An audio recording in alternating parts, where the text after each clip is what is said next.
Telangana CM Revanth Reddy ఢిల్లీలో బిజీగా గడుపుతున్నారు. ఇవాళ ఆయన రెండో రోజు హస్తినలో పర్యటించబోతున్నారు.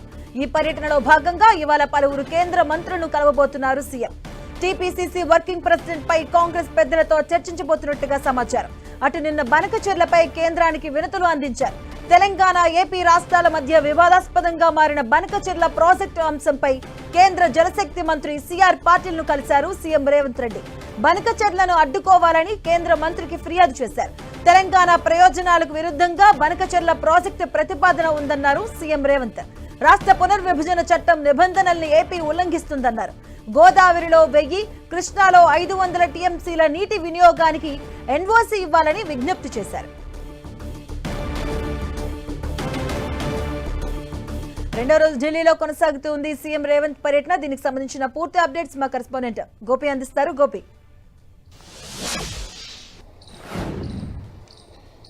సీఎం ఢిల్లీ రెండవ రోజు పర్యటన కొనసాగుతుంది. ఈరోజు కాంగ్రెస్ అధిష్టానాన్ని ఆయన కలవనున్నారు. కేసీ వేణుగోపాల్, అదేవిధంగా మల్లికార్జున ఖర్గే తోటి కూడా ఆయన భేటీ కానున్నట్టుగా కూడా సమాచారం అందుతుంది. అయితే పీసీసీ వర్కింగ్ ప్రెసిడెంట్లకు సంబంధించిన అంశం పైన ఇంకా అధిష్టానం ఈరోజు రేపు అంటూ కూడా కాలయాపన చేస్తుంది. దానికి సంబంధించి కూడా కొంత ఈ యొక్క భేటీలో ఆయన ప్రస్తావించే పరిస్థితి ఉంది. అదేవిధంగా రాష్ట్రానికి సంబంధించిన బనకచెర్లకు సంబంధించి కావచ్చు, మెట్రో కారిడార్కి సంబంధించి, RRR సంబంధించిన అంశాలపైన కూడా ఆయన కేంద్ర మంత్రులను వరుసగా కలుస్తూ వస్తున్నారు. నిన్న ఏదైతే జలశక్తి మంత్రి సిఆర్ పాటిల్ని కలిశారో, అదేవిధంగా పట్టణాభివృద్ధి శాఖ మంత్రితో పాటు బ్రిటన్ మాజీ ప్రధానిని కూడా ఆయన కలవడం జరిగింది. కొన్ని ముఖ్యమైన ఎంఓయూలు బ్రిటన్ మాజీ ప్రధానితోటి కూడా ఆయన చేసుకున్నారు. ఈరోజు కూడా ఢిల్లీలోనే ఆయన ఉండనున్నారు. ఈరోజు సాయంత్రం తిరిగి హైదరాబాదు బయలుదేరున్నారు. ఈరోజు ఇటు కేంద్ర మంత్రులతోటి, అదేవిధంగా కాంగ్రెస్ నాయకత్వంతో కూడా ఆయన భేటీ కానున్నారు. నిన్న రాహుల్ గాంధీ పుట్టినరోజు సందర్భంగా కొంత రాహుల్ గాంధీ బిజీగా ఉండడంతో నిన్న కొంత టైం ఇవ్వలేదు. ఈరోజు రాహుల్ గాంధీని కూడా కలిసే అవకాశాలు ఉన్నట్టుగా అయితే కొంత సమాచారం అందుతుంది. Madhavi, Gopi, TPC working presidents అంశం పైన కూడా చర్చించే అవకాశాలు కనిపిస్తున్నాయి. సో దీంట్లో ఎలాంటి నిర్ణయాలు వచ్చే అవకాశం? గత కొద్ది రోజులుగా కూడా టీపీసీసీ కార్యవర్గానికి సంబంధించి కూడా పూర్తి స్థాయిలో జనరల్ బాడీని ఇంకా ఏర్పాటు చేయలేదు.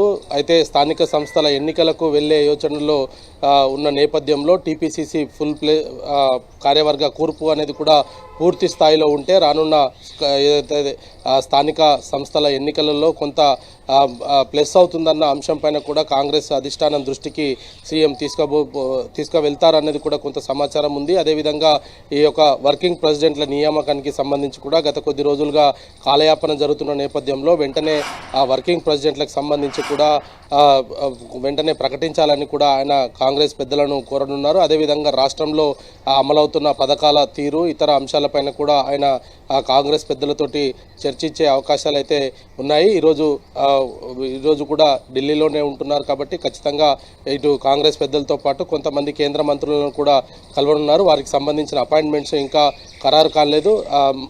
మేబీ 10-11 గంటల వరకు కూడా ఈ యొక్క అపాయింట్మెంట్స్ కూడా ఖరారు అవుతాయనేది కూడా కొంత అనధికారిక సమాచారం అయితే అందుతుంది.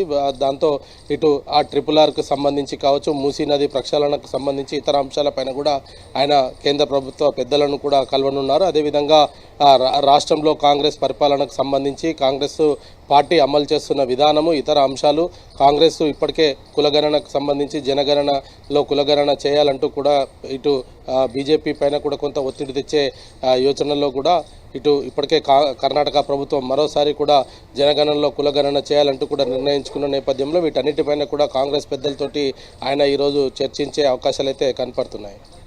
గోపి, రెండు తెలుగు రాష్ట్రాల మధ్య కూడా మాటల యుద్ధం కొనసాగుతుంది బనకచెర్ల అంశంపై. ముఖ్యంగా ఏపీ కూడాను నదీ జలాల సంబంధించిన నిబంధనల ప్రకారంగానే మేము వెళ్తున్నామని వాళ్ళు చెప్తున్నారు. సో ఈ నేపథ్యంలో సిఆర్ పాటిల్ను కూడా కలిశారు సీఎం. సో వారి నుంచి ఎలాంటి రెస్పాన్స్ వచ్చిందని చెప్తున్నారు? సో ఎలాంటి నిర్ణయాలు వచ్చే అవకాశం ఉంటుంది? నిన్న ఏదైతే సిఆర్ పాటిల్ని కలిసిన నేపథ్యంలో బనకచెర్ల ప్రాజెక్టుని నిలిపివేయాలనేదే తెలంగాణ అల్టిమేటంగా అయితే చెప్పడం జరిగింది. బనకచెర్ల ప్రాజెక్టు వల్ల తెలంగాణకు తీవ్ర అన్యాయం జరుగుతుందనేది కూడా ఆయన సిఆర్ పాటిల్ దృష్టికి తీసుకువెళ్లడం జరిగింది. రాష్ట్ర విభజన సందర్భంగా ఏదైతే 2014 పునర్విభజన చట్టానికి సంబంధించి కూడా కొంత ఈ యొక్క నదీ జలాలపైన కొత్త ప్రాజెక్టులకు సంబంధించి కూడా కొన్ని నియమ నిబంధనలు ఉన్నాయి. వాటన్నిటిని కూడా ఏపీ ప్రభుత్వం పట్టించుకోవట్లేదు. అదేదైతే బనకచెర్ల పోలవరానికి అనుసంధానంగా నిర్మిస్తున్నారో అది పూర్తిగా విరుద్ధం అంటూ కూడా సిఆర్ పాటిల్ దృష్టికి తీసుకువెళ్లడం జరిగింది. ఇంకా ఇటు నదీ జలాలకు సంబంధించి కూడా తెలంగాణ ప్రభుత్వం అనేక ప్రాజెక్టుల విషయంలో కూడా ఏదైతే రంగారెడ్డి ప్రాజెక్టు కావచ్చు, అదేవిధంగా సమ్మక్క సారక్క ప్రాజెక్టు, ఇతర ప్రాజెక్టుల పైన కూడా ఇంకా కేంద్రం నుంచి అనుమతులు లభించలేదు. వాటన్నిటికీ కూడా అనుమతులు ఇవ్వాలంటూ కూడా ఆయన నిన్న సిఆర్ పాటిల్ని కోరడం జరిగింది. దాంట్లో భాగంగానే ఇటు బనకచెర్లకు సంబంధించిన అంశం పైన కూడా ఆయన తెలంగాణ వైఖరిని చాలా స్పష్టం చేయడం జరిగింది. ఎట్టి పరిస్థితుల్లో కూడా బనకచెర్ల నిర్మాణానికి అనుమతులు కేంద్ర ప్రభుత్వం ఇవ్వకూడదు అనేది కూడా స్పష్టం చేయడం జరిగింది. Right, thank you Gopi.